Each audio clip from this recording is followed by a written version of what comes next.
Suaminya digosipkan rujuk dengan mantan istri, Zaskia Gotik ungkap fakta sebenarnya. Rumah tangga pedangdut Zaskia Gotik dan suaminya Sirajuddin Mahmud digosipkan sedang dilanda prahara. Pernikahan mereka kabarnya berada di ujung tanduk karena sang suami masih menjalin kedekatan dengan mantan istrinya Imel Putri Cahyati. Bahkan kabar yang beredar karena masih dekat, Sirajuddin diisukan akan rujuk dengan mantan istrinya. Zaskia menepis gosip tersebut, bahkan ia mengungkapkan hubungannya dengan mantan istri suaminya hingga kini baik-baik saja. Menurut Zaskia, selain karena anak, suaminya masih berhubungan baik karena Imel Putri saat ini kurang sehat. Menurut wanita 31 tahun itu, kabar miring tentang pernikahannya dengan Sirajuddin hanyalah gosip belaka dan tentunya tidak benar.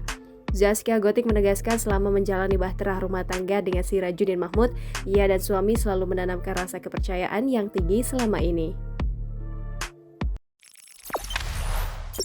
Jangan lupa subscribe, share, komen, dan like ya!